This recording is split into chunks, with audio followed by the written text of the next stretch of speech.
के अधिकार का वर्णन देखने को मिलता है। देखिए, अगर मैं आपसे क्वेश्चन करूं कि समानता के अधिकार का वर्णन भारतीय संविधान के किन अनुच्छेदों में मिलता है? Option 4, option 5, option 6, option 7। तो कितने अनुच्छेदों में मिलता है? यानी 5 अनुच्छेदों में इसका वर्णन देखने को मिलता है।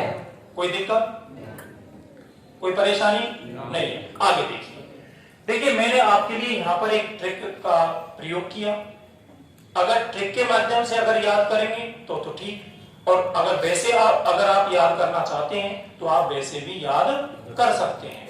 तो देखिए, मैंने आपके लिए ट्रिक दी थी कौन सी? कानूनी भेदभाव। कानूनी भेदभाव अवसर की, किसकी? अवसर की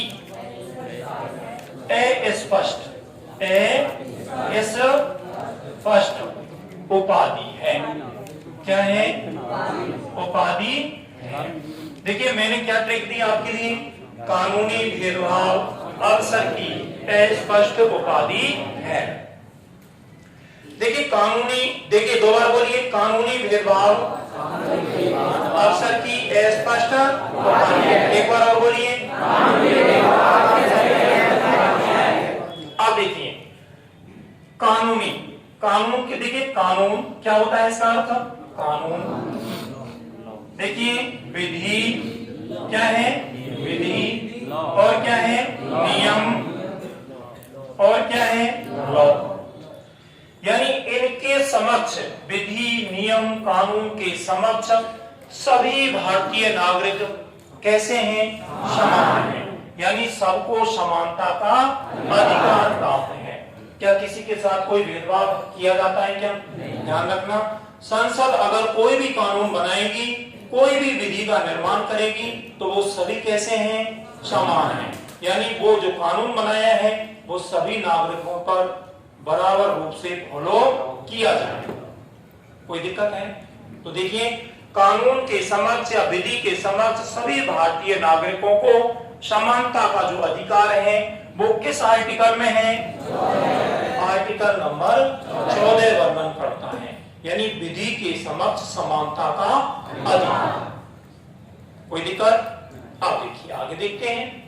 यानी देखिए, भेदभाव, किसके बारे में बात कर रहा हूं मैं? भेदभाव। देखिए, भेदभाव हम किन किन आधारों पर करते हैं? देखिए, जाति के आधार पर, धर्म के आधार पर, लिंग के आधार पर, और देखिए किसके आधार पर? बताइए। वेशभूषा के आधार पर या भाषा के आधार पर। यानी ध्यान रखना, देखिए इन आधारों पर जो हम भेदभाव करते हैं, भारतीय कॉन्स्टिट्यूशन उसका क्या करता है? निषेध करता है। यानी भारतीय संविधान इन भेदभावों को नहीं मानता है। यानी लिंग, जाति, धर्म, भाषा के आधार पर भेदभाव को भारतीय संविधान क्या करता है? निषेध करता है। ये जो वर्णन मिलता है वो किस आर्टिकल में मिलता है? आर्टिकल नंबर 15 में मिलता है। कोई दिक्कत आई किसी को? कोई परेशानी है यहाँ तक? देखिए, बात करते हैं अवसर। देखिए, अवसर का मतलब होता है लोक नियोजन के क्षेत्र में अवसर की समानता। ध्यान रखना, देखिए क्या भारत का प्रत्येक नागरिक कोई भी चीज जब भारत सरकार लागू करती है, क्या उसी में सभी की भागीदारी होती है कि नहीं होती? बताइए। यानी प्रत्येक व्यक्ति की भागीदारी होती है, यानी उसे कहते हैं अवसर। क्या कहते हैं? अवसर। जैसे आप सभी प्रतियोगिता परीक्षाएं देते हैं, एक भी समुदाय ऐसा बता दीजिए कि ये प्रतियोगिता परीक्षाओं से वंचित कर रखा है। बताइए, है क्या कोई ऐसा? नहीं है। प्रतियोगिता परीक्षाएं सभी के लिए क्या है? समान है। देखिए, हमने जो आरक्षण दिया है, यानी जो दुर्लभ वर्ग हैं, हमारे समाज की जो मुख्य धारा से पिछड़े हुए लोग हैं, उनको समाज की मुख्य धारा में जोड़ने के लिए उनको क्या दिया गया है? आरक्षण मुहैया किया गया है। ध्यान रखना, वो अवसर की श्रेणी में नहीं आता है। तो ध्यान रखना, यानी लोक नियोजन के क्षेत्र में लोगों के उत्थान करने के लिए सभी को कैसा मिलता है? अवसर समान मिलता है। कैसा मिलता है? समान मिलता है। तो ध्यान रखना कि अवसर की समानता, लोक नियोजन के क्षेत्र में अवसर की क्या है? भारत में समानता है। और ये जो वर्णन करता है वो कौन सा आर्टिकल करता है? आर्टिकल नंबर 16 करता है। किसी को कोई दिक्कत है? नहीं है? आगे देखिए स्पष्ट, यानी इसका सही जो शब्द है वो है अस्पष्टता। अस्पष्टता। तो इसको देखिए अगर हिंदी में मैं रूपांतरित करूं तो क्या कहते हैं? छुआछूत। ध्यान रखना।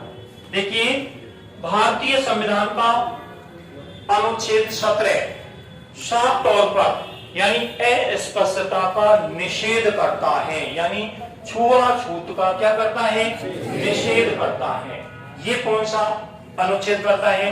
अनुच्छेद 17 करता है। सीधे तौर पर ध्यान रखना, यानी छुआछूत जैसी जो हमारे समाज में व्याप्त समस्या है उसको भारतीय संविधान नहीं मानता है। अब देखिए बात करते हैं आगे की। तो देखिए अस्पष्टता अपराध अधिनियम जो बना था वो सबसे पहले कब बना? 1955 में बनाया था हमारी भारतीय संसद ने। कब बनाया? अस्पष्टता अपराध अधिनियम, ये 1955 में बना। लेकिन बाद में देखिए हमने इसका नाम चेंज कर दिया, और नाम चेंज करके क्या कर दिया? नागरिक अधिकार संरक्षण अधिनियम। और इसका वर्तमान नाम क्या है? नागरिक अधिकार संरक्षण अधिनियम कर दिया गया है। तो ध्यान रखना, अस्पष्टता का जो वर्णन मिलता है वो किसमें है? अनुच्छेद 17 वर्णन करता है। अब बात करते हैं देखिए अनुच्छेद 18 की। तो देखिए अनुच्छेद 18 साफ तौर पर ये कहता है, देखिए मैंने आपके लिए ट्रिक के माध्यम से क्या बताई है? उपाधि। उपाधि का मतलब आप मानते हैं सम्मानित करना। उपाधि का मतलब क्या है? किसी भी क्षेत्र से किसी भी व्यक्ति को सम्मानित करना। तो ध्यान रखना, देखिए भारतीय कॉन्स्टिट्यूशन दो क्षेत्रों को छोड़कर समस्त उपाधि, समस्त क्षेत्रों की उपाधियों को क्या कर दिया है? समाप्त कर दिया गया है। अब दो क्षेत्र कौन कौन से हैं बताइए? एक तो सेना का और एक शिक्षा का। अब देखिए हमारी जो भारत देश की, हमारे भारत जो देश है इसकी जो धुरी है, जो मेन रूप से, जो सबसे ज्यादा प्रत्यक्ष रूप से जो शांति व्यवस्था बनाए रखती है वो कौन है? सेना। अगर हम सैनिकों का मनोबल नहीं बढ़ाएंगे तो देखिए उनका हौसला अफजाई नहीं होगा, अब क्या होगा? डाउन होगा। क्या होगा? डाउन होगा। तो देखिए उनका मनोबल बढ़ाने के लिए आज भी सेना के क्षेत्र में उपाधियां दी जाती हैं। ध्यान रखना, देखिए शिक्षा हमारे समाज की रीढ़ की हड्डी होती है। क्या होती है? हमारे समाज की जो रीढ़ की हड्डी माना जाता है वो शिक्षा को माना जाता है। ध्यान रखना, जिस देश की शिक्षा जितनी उन्नत होगी वो देश उतना ही तरक्की करेगा। आपने आगे भी देखा होगा, देखिए हमारे यहाँ के जो अधिकांश है, जो बुद्धिजीवी लोग हैं, यानी ज्यादातर वैज्ञानिक लोग, वो विदेशों में काम करते हैं नहीं करते? तो देखिए ध्यान रखना, जिस देश की शिक्षा जितनी उन्नत होगी वो देश उतना ही डेवलप मिलेगा। और देखिए उन दो क्षेत्रों को छोड़कर भारतीय संविधान उपाधियों का क्या करता है? निषेध करता है। यानी उन उपाधियों के उन जो क्षेत्रों में जो दी जाती थी पहले, उनको क्या कर दिया? भारतीय संविधान में समाप्त कर दिया गया है। किन क्षेत्रों को छोड़कर? दो क्षेत्रों को छोड़कर।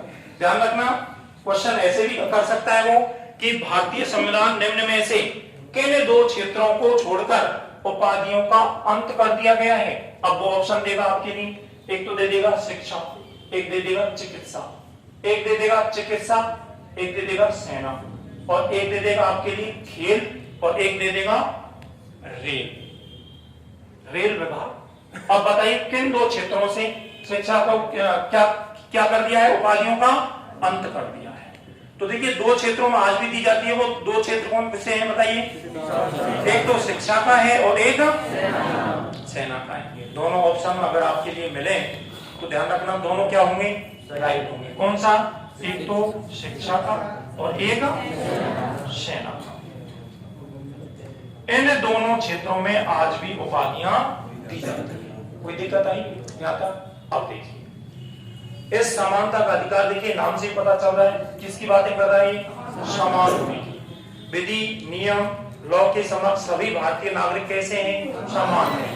लिंग, जाति, धर्म, भाषा के आधार पर क्या किया गया है? भेदभाव को निषेध किया गया है। लोक नियोजन के क्षेत्र में क्या मिली है? अवसर की समानता है। सभी भारतीयों को अवसर की समानता का अधिकार है। ध्यान रखना, अस्पृश्यता यानी छुआछूत का निषेध भारतीय कॉन्स्टिट्यूशन करता है और उपाधि, दो क्षेत्रों को छोड़कर भारतीय संविधान उपाधियों का क्या करता है?